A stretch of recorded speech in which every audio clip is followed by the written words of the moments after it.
up? It's a Wee Natter. I'm Mark Steele, and across the table from me is... Jenny Steele. And we are joining you on the week that I learned that I am part of the 50%. The 50% club? Yeah, are you part Not of the... 50 cent. No, are you part of the 50%?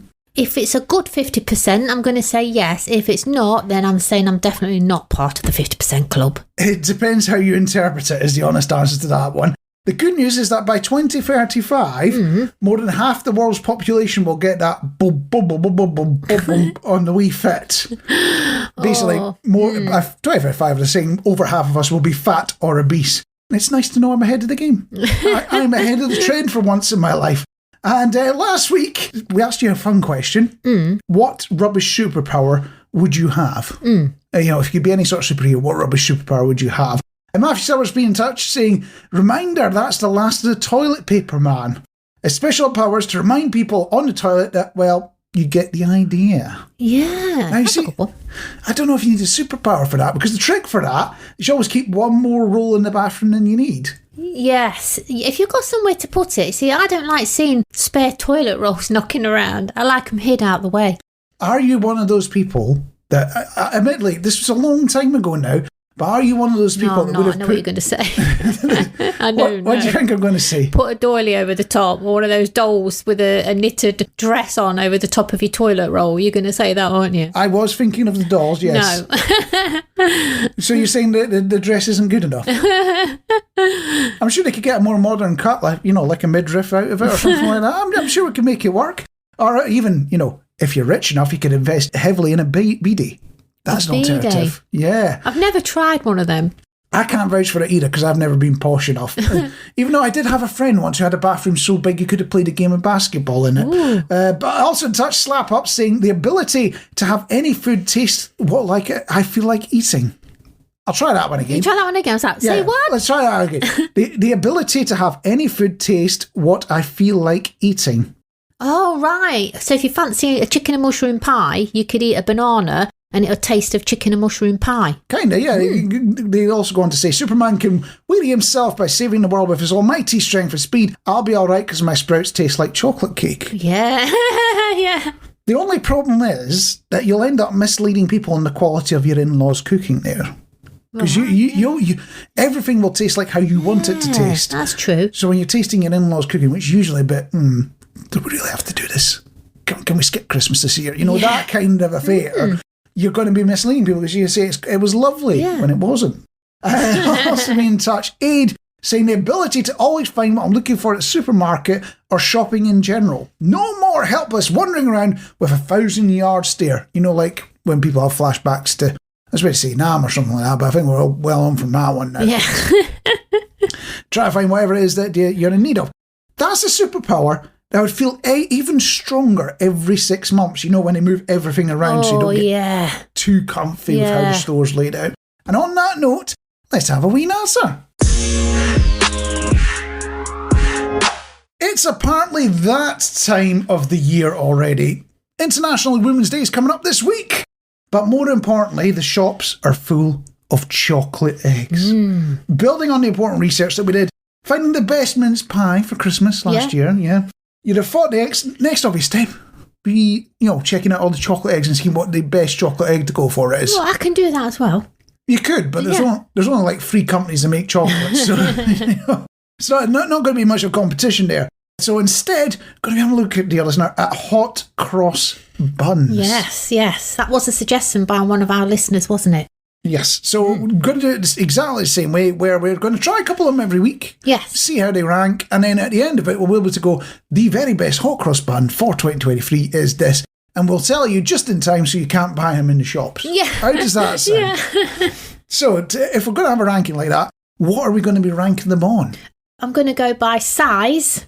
Okay. Looks and taste. Ooh, yeah. Right. So we've got 2 options in front of us to get started because you can't really have rankings with one thing in them. No. It'd be a bit strange. No. So which one are you going to start with? You've got 2 options. I'm going to start with the smaller of the 2. Which is Co-op's Irresistible. That's what they call it, Irresistible. We'll find out for you, dear listener, in a second. Richly fruited hot cross bun made with plump sultanas, raisins, currants, mixed peel. Oh, there's all sorts on it. And it's got limited edition written on it as well. It has, yeah.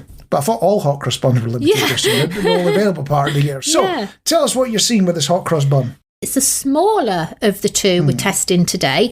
It's stickier as well. So I'm not sure what it's got on the top, but it seems to have a bit of, in the coat, the top, and it's got a bit of a glisten to it.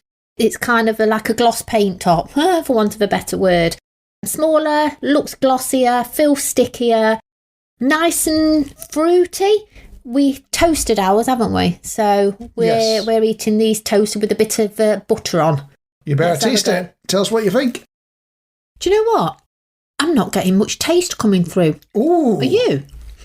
I'm getting a bit of fruit. It's a fair old selection of fruit. There's a bit of, you can tell there's something with peel in it there, and you can tell there's a bit of fruit.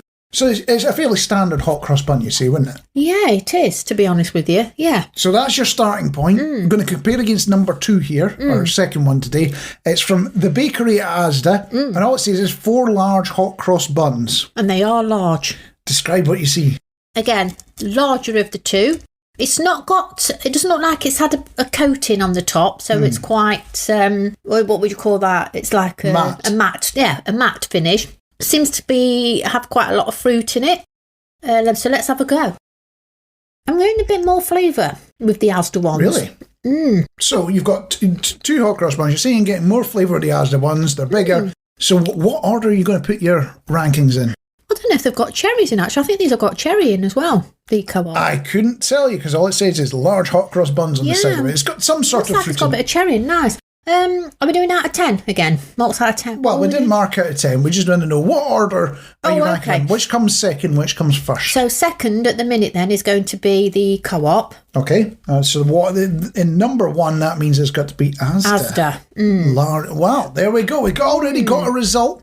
We'll get more of them as weeks go on, but we need your help as well, dear listener, to help find the best hot cross bun before Easter. So it's quite a tight deadline, but if there's a hot cross bun you think we should not be missing in this competition to find the best one in the country for 2023, get in touch at Solid Radio UK or at Solid Sooty on the socials.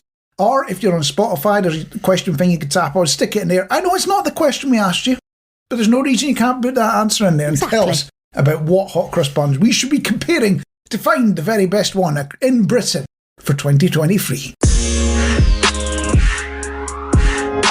I was off Friday, took a bit of annual leave, and I did a bit of shopping, and then I thought there's this tea room that every time I pass is always full, so I can never get a table there. So that particular day, it was quite dead, so I thought, you know what, I'm going to go in, and my really intention was just to have a cup of tea. So anyway, I ordered a tea for one, and I thought, you know what, I'm quite hungry. I'm going to try their soup of the day. So I think it was like a root veg. So took my order, sat down, the tea came, very nice, soup came. While I was waiting for my soup to arrive, this elderly gentleman had come in after me, and he'd basically asked for the soup. And she told him that I'd had the last soup. It was like, that lady over there has had the last soup. So instantly, I felt like the whole cafe was watching me. I felt a little bit embarrassed. So I think he opted for like a tea cake or something instead. But he sat at the table opposite me, and I could feel his eyes burning me every time. I didn't enjoy my soup. I mean, there's nothing wrong with the soup. It was lovely. But I couldn't concentrate on eating my soup because I just felt really bad for having the last soup. And he was staring me so much that I think he wanted me to feel bad for having the last soup. And I'm just wondering, is that something that would bother you if you had the last of the something and then somebody was like looking at you like, I wanted that? But then if it was the other way around and you were behind him in the queue and he took the last of the soup, would you have spent the whole time staring into him and like, you've ruined my afternoon? I know, I wouldn't. I'd have just like ordered something else or, I'm leaving. I thought that was just part of the experience because, you know, every time I go to a bakery, I'll think, I'd quite like a sausage roll or quite like a slice of pizza or something like that. And then when I'm getting just to the front of the queue, the person in front of me usually takes the lot. Usually a job lot as well. Yeah. They'll take the whole lot. That's and then annoying. It's, what am I going to eat now? You need to go with a backup plan, don't you, when you go in these places? The best bit's when the backup plan gets taken as well.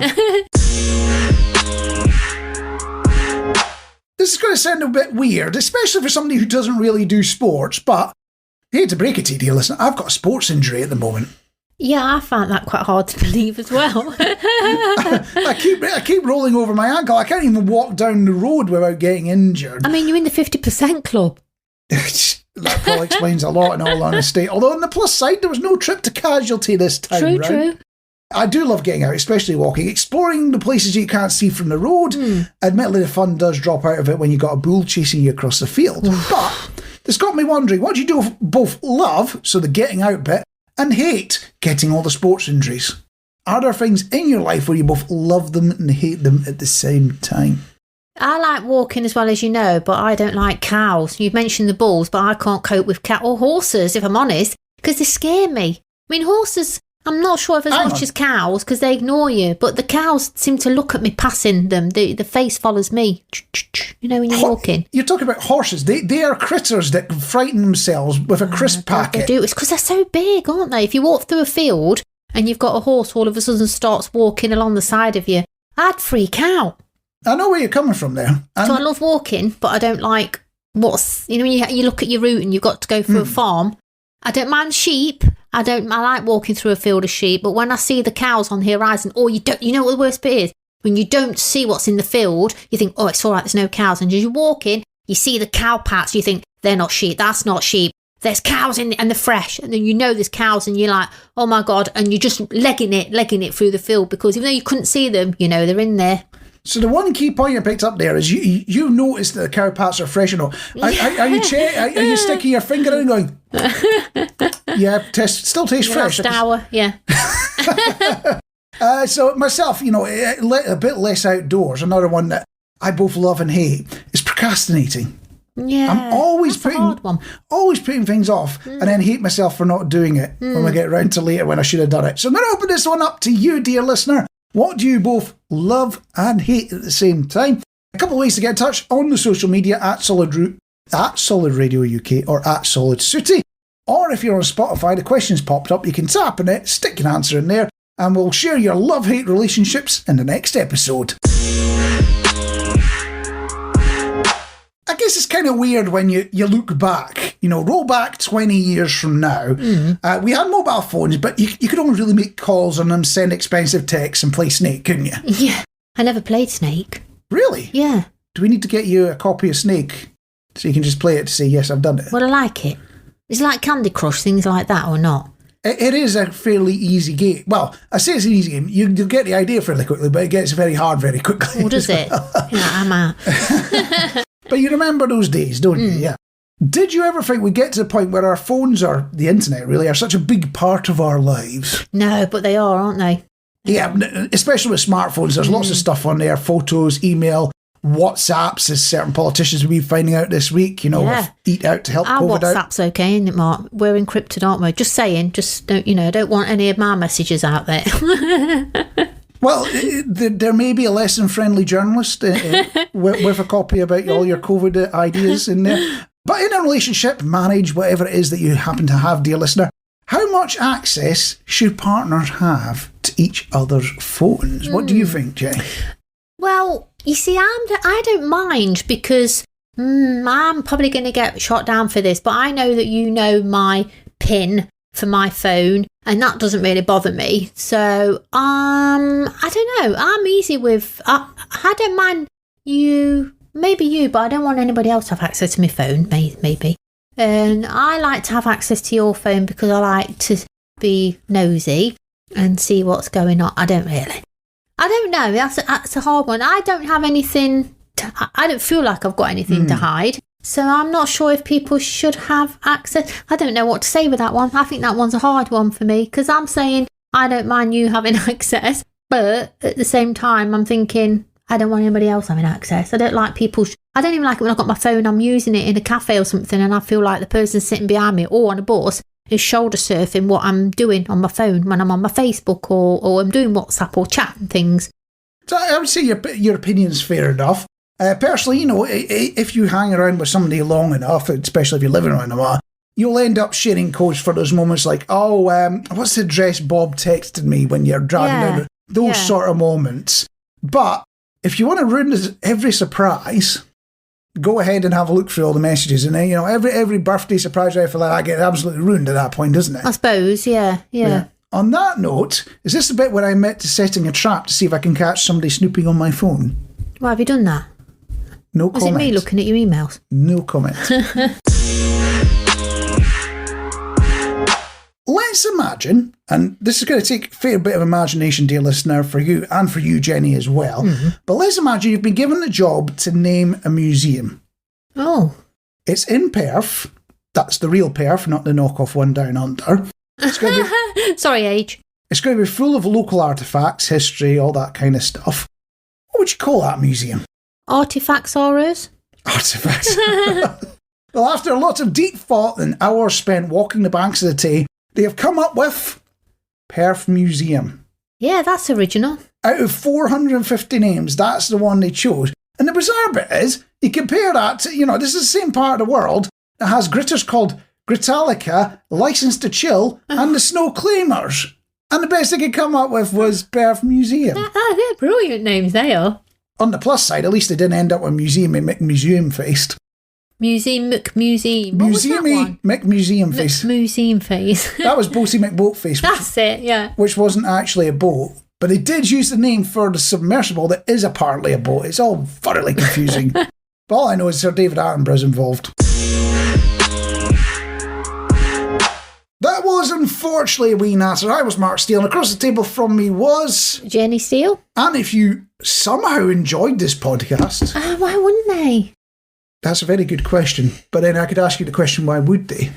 Because we're light-hearted, we're entertaining. I think there should be more of us out there, really. There's so much doom and gloom going on. I think if people tuned into us, we brighten up their lives. There you go. So, if you enjoyed this fine podcast, do subscribe if you haven't done so already, and you will get it every week delivered directly to you.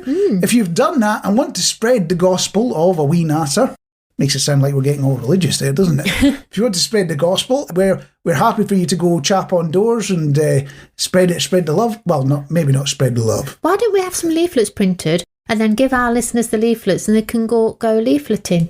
Just dropping them through people's letterbox. I'm sure they'd love to do that. You're trying to sign people up to post leaflets through the... I mean, if you really want to go post leaflets, we won't stop you, dear listener. But even just, when you're out at the shops or something, you're getting your messages all paid for, and they go, that's $10.99 or whatever, you go, oh, by the way, Wee Natter on the podcast. Poof, all your friends on Facebook, you get this competition time, you got to like and share it to 10 people. Maybe we could get them to share our link with 10 people. That sounds like a chain letter or a virus at that point. Yeah, it does. And on that positive note, I guess we'll catch you next time. Bye.